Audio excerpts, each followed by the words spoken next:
What would you prescribe as a cure for ennui? Get bored with it.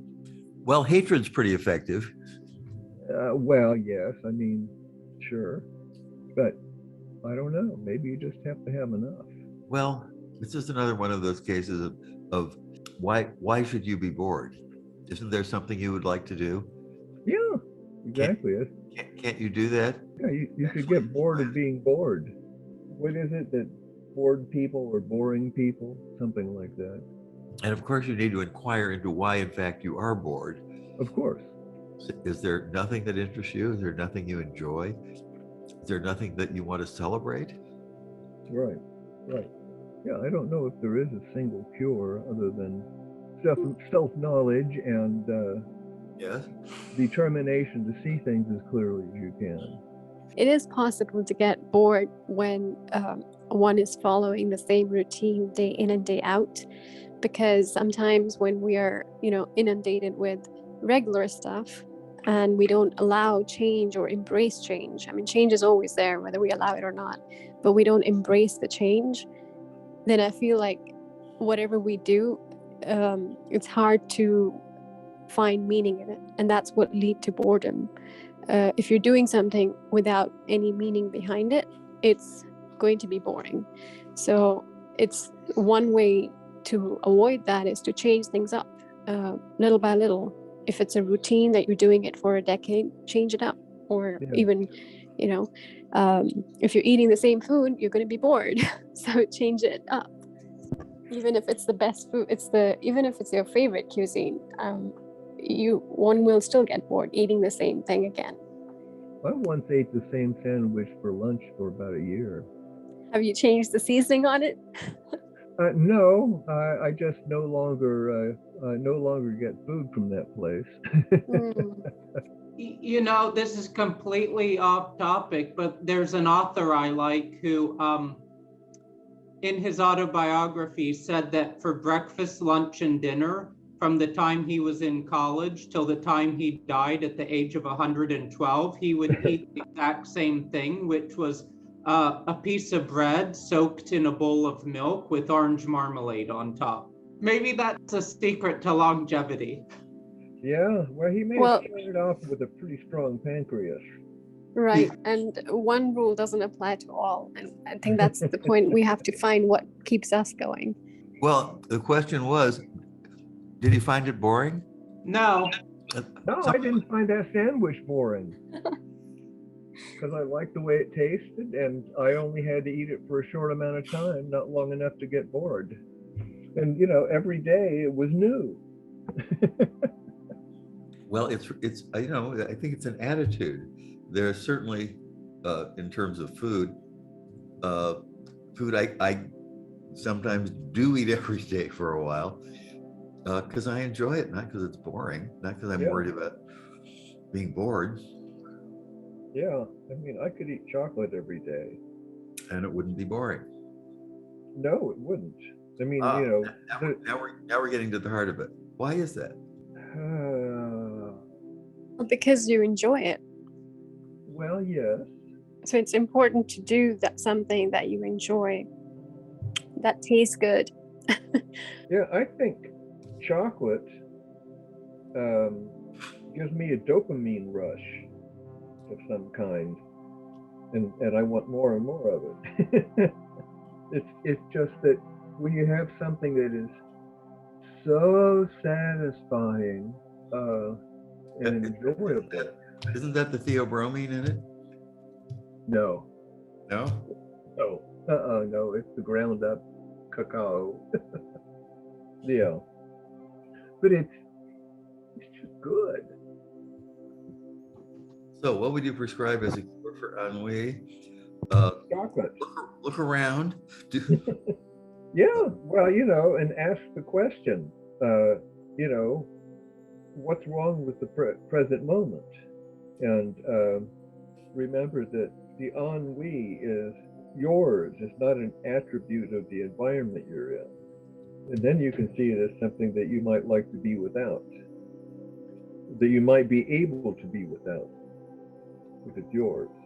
But if it just seems to impose itself from the outside, tempting to think you don't have any control over it. But my emotions are my emotions. Well, I think we're getting onto something here. If one finds oneself bored, what are the positive steps one can take? Move. Move around? Yeah. I mean, change something. If nothing changes, nothing changes. All right, step one, change something. Good. And then pay attention, to see if whatever that change, if that change produced relief or just confirmed your state. Well, if you were paying attention to start with, you'd know what change to make. Well, I suppose if you've been paying attention all along, yes. All right. Change. And don't forget, this too will pass. There's also something to be said for not just changing something, but making a commitment to change, or at least to a difference of some kind. Yeah. Not well, just. It is a real decision. Although, you can just step outside and see, how your state changes or doesn't. And that in itself can show you that there's a way out of it.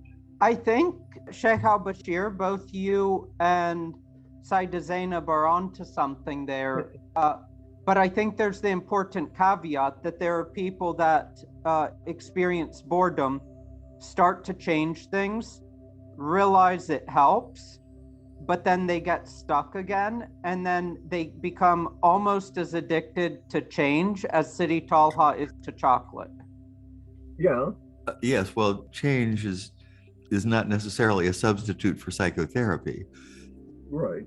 And change itself is a means, not an end. Right. And sometimes if you keep changing things, it feels good for a little while. Right. And then you adapt, and then you're back where you started. So you have to... And then you think you just haven't been changing things enough. Right. And it's a vicious circle. So change can be good, but you also have to have perception. You have to have awareness. Yes. And when you do change things, you have to be diligent about it. And unless you know that it was the wrong thing, try to follow through with it. Yeah. And make a commitment to doing it. Sure. And I would think the various things that one might think of, or for that matter, just the scent of ennui in one's life would be a prompt to introspection. Yes. To examine what are the qualities of this mood, and for that matter, this life. Yes. That's right. When you have a negative emotion, it should be an alarm. And not an alarm necessarily about what's wrong out there, but why have you responded to your circumstance with this negative emotion? And is it necessary? And what's the alternative? And all of that. Exactly. I remember many years ago having what I considered to be almost a life-changing question occur. And that if these are my feelings, why can't I feel whatever I want to feel? And it's a good question. And I've returned to it from time to time, and I've discovered that, if you take care of your interior life, you do have a little more choice about how you're going to feel. Some reactions happen before you get a chance to think of them, but that's different. Anyway, it suggested the possibility that one might be responsible for how one feels. And I believe we are. I believe we are. That doesn't mean that if you feel terrible that you're a failure. Yeah, you can be a failure and not feel terrible. Yeah, that's true. Yeah. I mean, if you if you find something, some event happens and it makes you feel terrible, or as we commonly say, makes you, then it's kind of like falling down. You say, oops, and you get up. Right. Now, if you've fallen into, serious mud puddle, it might not be as simple as standing up. You might have to do some cleaning and some et cetera, but that's all right. Yes, similarly, I caught something, and I think I'm going to do a video on the topic just because I was so impressed by it. And I just happened to be watching, I'm not even exactly sure what it was, but it was a tennis game on television. And there was a woman playing, and she did something dreadful. It was a really bad move. I think she missed a serve or something like that. And her response was to smile. Yeah, good. And I thought, wow, what a tool. Yes. Because even if you don't feel like the smile will help you feel. Yes, and it drops all of the expectations, right. And all of the anticipation, and puts you in exactly the right state to do the next thing, whatever that is. Right. Yeah, there are things that I used to really berate myself about, or times when I would berate myself a lot for making the mistakes I make. And I can still, if I'm not paying attention, slip into that sometimes, but I catch it. And now I often do something kind of silly, fumble something or whatever, and I chuckle at myself. That's good. That is a huge improvement in life. It's easier to chuckle at yourself if you don't take yourself so seriously.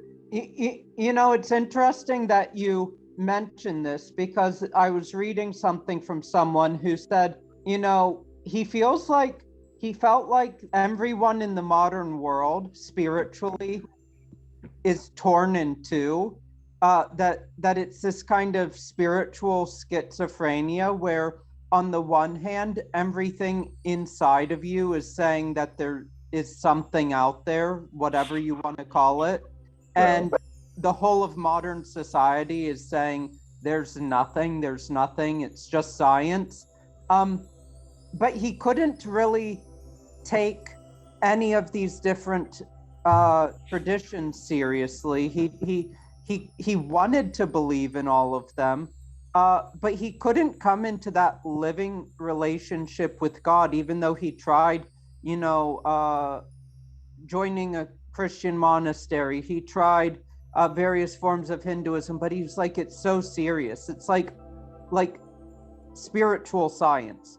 And he couldn't take it seriously until he came to the Taoists in China, and this was before the Communist Revolution, and Zen in Japan, because he said the difference here is that people are willing to not take God so seriously. People are willing to laugh at their own religion, and through that come through the other side. And it's no longer a system of metaphysics. It's no longer a doctrine. It's just simply something that is indescribable and is just simply is what it is. And once you get to that point where you can laugh at yourself and even laugh at the universe, you realize that there's so much joy there, and that you can start seeing God everywhere. Well, yeah. It's a mode of being, not a set of, not a doctrine. Although doctrines are helpful sometimes. Exactly. And, if you don't take yourself so seriously, you don't take a lot of things personally. So it's one less enemy you have to conjure up in your mind. I'm sure we've all seen people that the slightest thing they'll take an offense at, or think you've disrespected them or whatever. And what an awful state to be in. Another thing that none of you have mentioned that I just thought of that is very important is, let's say you're experiencing a state of boredom. I think a lot of people will just wipe out their boredom by going even deeper into boredom. Oh, I'm bored, so I'm going to sit in front of the TV and watch 10 hours of shows. Yeah. So they wipe out this thing, which maybe the boredom is there for a reason. Maybe boredom is a good thing. It's telling you something is off. And what do? They zone out. Yeah, No, they mask it. I think the Buddhists have it right, that when something comes along, an emotion, first thing you do is analyze it. First thing you do is sit back, be still, Yeah. and analyze it, and think about it, and concentrate on it. Why am I bored? What is boredom? Yes. And then suddenly you do that, maybe it clicks. I shouldn't waste my life by watching 10 hours of television shows. I'm bored for this reason. Boredom is my body telling me this. Now let me go out and fix it in a way that's appropriate to me. Right. Instead of, in other words, there's a sound that ought to be sort of an alarm, but rather than attending to it, you turn on a bunch of background noise to cover it up, and that doesn't work so well. Right. I see that a lot of background noise. Yeah. Well, I fall into that trap sometimes myself, but it's good to know that that's not the best way to deal with things. Indeed. I find that there's a time and place for everything. Yes. I used to not be that way, but I feel like sometimes, in life, because everything is there for a reason. Sometimes in life, even those periods of emptiness or blankness are healing, as long as you don't get absorbed in it. But in general, I think the best thing to do in many respects is always just to be still and to let things come and let things go, because Right. that's what life is. It's a flow, it's a flux, and you have to sort of go with that, be on the crest of the wave rather than trying to fight it. You can't truly be yourself if you can't allow things to happen. You'll always be engaged in hand-to-hand combat.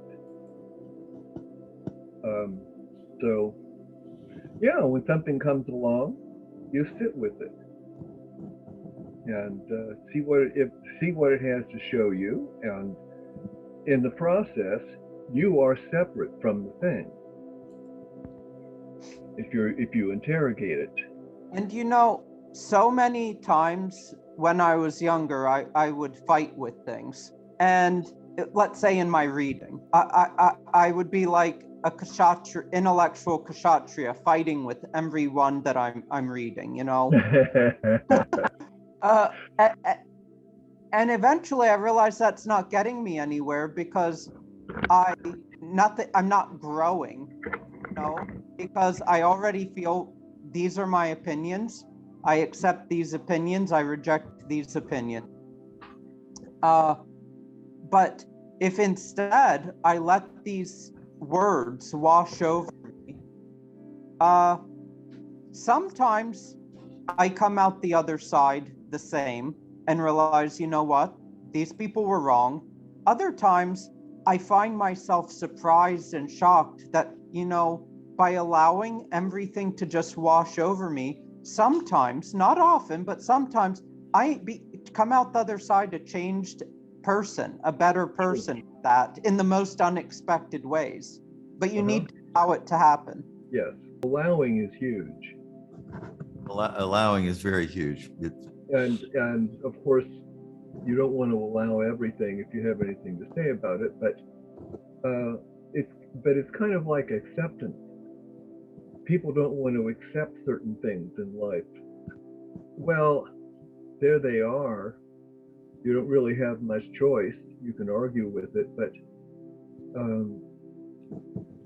it doesn't mean you approve of it. And people on the right side of the spectrum, well, and the left too, tend to think that if you're willing to accept something, you have assented to it. but you've only assented to what's happening in the moment, not to some, Good point. vice or some whatever. I mean, I accept that people steal, people lie. I don't approve. But it is the truth. I mean, it is part of the story. Yeah. And if you fight against it, it means you're really unwilling to accept it. And yet there it is. That's fruitless. What is. What is not, is not.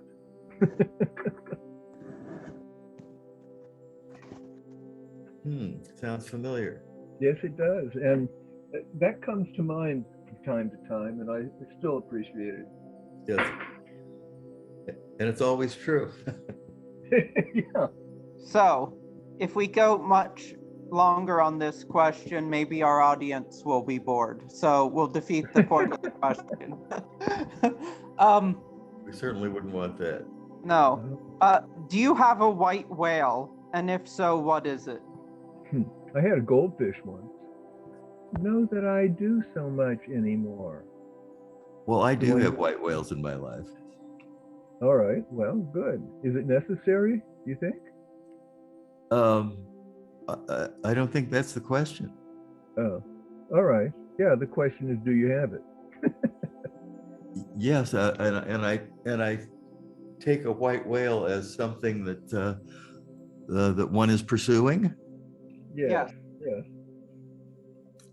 Yes. Well, I mean, not only is my life dominated by the crafting the spiritual life I want, but I also have a white whale in form of preventing further pandemics, and another white whale in the terms of saving the planet by protecting the environment. And I'm working on all of those things. Well, that's good. Well, I don't think number 2 and number 3 take anything away from number 1. I don't think the other activities I have take anything away from my spiritual life or my ability or interest in sharing my spiritual life. Yeah. Well, if I tend to think of a white whale as something that you pursue as if you were on a quest. And yeah, I don't know. I just don't. It wasn't that long ago that there were a number of things I really, really, really wanted to accomplish, and I let go of them, and boy, am I better off. You could have wasted a lot of time and energy. I did, but I don't so much anymore.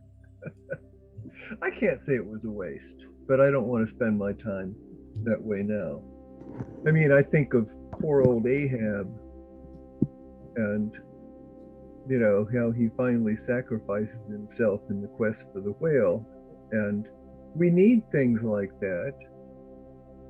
And, but they ought to be spiritual things, because you have to die to get them. Well, I mean, personally, there are two things that come close to me for me. One is working to, like Sheikh al-Bashir, but in a different way, to save the world, save the environment. And there are various things I'm doing for that. And I work hard on it, but I don't think that it's this obsessive quest. So what I do feel is that actually the biggest enemy of my spiritual life and my biggest white whale at points in time has in fact been my spiritual life and my desire for spiritual attainment. So I would go to all these ends to try to attain something spiritually, and my desire for spiritual attainment ruined my chances of attaining anything spiritually. Yeah, if you want it, you can't have it. If you don't care, here it is. Although don't care is a little bit harsh. Yes, that's a little harsh. Anyway, no, I just I could go on and on about Moby Dick in general, because that entire novel is a spiritual allegory, and it's suffused with Sufism and Persian mysticism. But I mean, it's really, in many respects, an allegory for many spiritual things. But Yeah, my point is that, spiritually speaking, you can't desire attainment. You can't fight for attainment. Attainment is not conquered, it's given through right. grace. And so there are many things you should fight for and strive for in life, but not spiritual things. I've realized that worldly things you should fight and strive for, and that might not make sense coming from a spiritual person, but I think that instead you need a change of attitude in which you make everything spiritual. I know every single time that I had any sort of vision or enlightenment or spiritual attainment, it was not because I was looking for it, but because I had open eyes and was aware and had my third eye open and was open to the small things at that particular moment. It's really enlightenment, at least for me, has come in the form of these small epiphanies. And I know in my case, they would not have come if I was looking for them at that time, because I would have been too damn distracted. Yeah, exactly. Sometimes the only thing blocking the spiritual thing you want is your desire for it, because you're too busy looking for something that you don't have, so you're not necessarily sure what it looks like, rather than simply seeing what's happening. And if you see what's happening, you might discover some amazing things. Saida Zainab? Well, I think I've been listening to you all, and I think the whole life is kind of a white whale, because we live life, but we forget sometimes what is it meant for? Why were we created to begin with? And I think that we, in the process of living life, we actually forget sometimes the meaning of life. So I think for me, it's like a long life quest to continuously remember the purpose of why I was created. Well, I think that's correct. And I think that's not to say that I don't desire something. There are times when I desire things, people, relationships. And I think that's just natural. That's part of the life. That happens when you have an affinity for something. Right. Whether it's a person or a chocolate. Exactly. It's funny how sometimes the things, we get the things we want, even though we didn't try to get the things we want, that it all starts out as a joke. And I'm thinking of this person who was a comedian writing for The New Yorker, I believe. And he really liked writing things by hand with pencil and paper. And so he decides to sort of do a satire of the farm to table movement and write a column in the New Yorker about that, but instead make it all about him doing artisanal pencil sharpening. And in the end, people took his joke seriously, and he now charges $120 for people to send him a pencil, and he'll sharpen it for you and send it back to you. And people like it so much and are so willing to pay that amount of money that he is now a multi-millionaire, and he's booked up for 2 months in a row. Well, have you tried his product? Not gonna happen. I'm more than happy to sharpen my pencils for free. Well, right, and to perfect your skill at doing it too. Yeah. You give it the proper amount and form of attention, you too can have a perfect pencil lead. And the commentary on just how ridiculous it is that people are willing to pay that amount of money for that. Well, it is ridiculous, but in a capitalist economy like we have, there are a lot of things that are ridiculous. Some things less so, some things more so. But my point in bringing that up is simply that something that started out as a joke ended up making this guy happy. So, great. Sometimes, you've just got to roll with things and be willing to joke about things, and maybe the thing you least expect will make your dreams come true. And you also have to be able to have humor about your religion. Yes. Yes, that good point.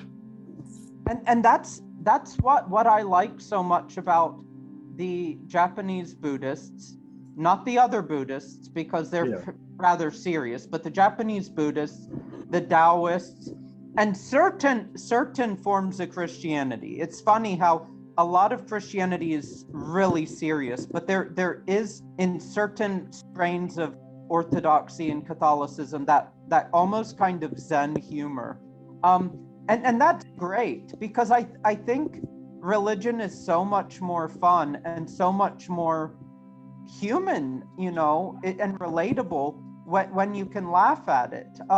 And that's something that, to a large extent, the Islam of today is sorely lacking. Though, historical Islam had a few examples of it, but why can't we look at some tradition of ours and say, yeah, okay, that was fine in a particular time and place, and laugh at how silly it might sound to us, and just, look at it that way, and not be so deadly serious about everything. It kills the spirit. It kills it. Yes, I agree completely. All right, next one. What do you value most in your friends? Their insight, their loyalty, I guess, and their ability to share. Yes. I would think I would start out not necessarily in hierarchical order, but acceptance, mutual acceptance, and loyalty, and someone who's willing to disagree with me but doesn't want to fight about it. Well said. Yeah, acceptance. I guess that in many ways goes back to what I was saying about loyalty. Yeah. You mentioned someone who's not going to fight. I would say someone that's going to fight with you, and then after the fight's over, still be there for you. Good friends will always argue about various things, but the point is to have that argument and then still be friends. Yeah. The argument doesn't have to be a fight. Right. Can be a contest of some kind, which is fine. Let's hear some other voices on this topic. I think in addition to what's already been said, I would also say the commitment to friendship. I am super, super blessed with having friends around the globe, and friends who I could give a call once in 2 years and they will still talk to me as though I'm sitting right next to them. And that is beyond words. Honestly, I see it as a blessing because and much like what Sayyidah Badriya has just said, is I've had in my younger years, because they've been a long time friends, in my younger years I've had fist fights with them, I've had arguments with them, but they were valid arguments to sometimes make me rethink my decision, and I'm glad I'd had those arguments. Because we've all been through days when we have been so rigid about our decision that we just don't see any other perspective, especially in the younger years when there is nothing right except what I'm saying. So in those days, if I didn't have those friends around me at that time, I don't know where I would be right now. So commitment, honesty, sincerity, and just fearlessness in communication. Like a true friend will never be afraid to point out something that will be uncomfortable to hear. Right. You can be nicer or less nice about it. Exactly. Right. And I honestly, have had a handful of friends, but those handful of friends are all the friends that I could ever ask for. And the thing you just mentioned, Sayyidah Zainab, is actually exactly what I was going to mention. But quality that I have, that unrelenting directness and honesty, is one reason why I have only a very small number of friends, because But they're most good ones. people truly do not want that. Yeah. Right, but I think it's that quality that sort of shows their sincerity and how much they care for you as a friend. Yeah, they should definitely take you seriously. Right. It's a relationship. It's not something, it's not an acquaintance. Friendship is a relationship. So, if you would be, one should be as they would be in a relationship, sincere, direct. Well, that depends on the person, how they communicate, but you know what I mean, transparent, trustworthy, committed. Yeah, exactly. And yeah, open and transparent. Right. And even if you say something that is really, really bad, they might end up stop talking to you for a little while, but they will always come back. Well, they'll give you another chance anyway. Exactly, right.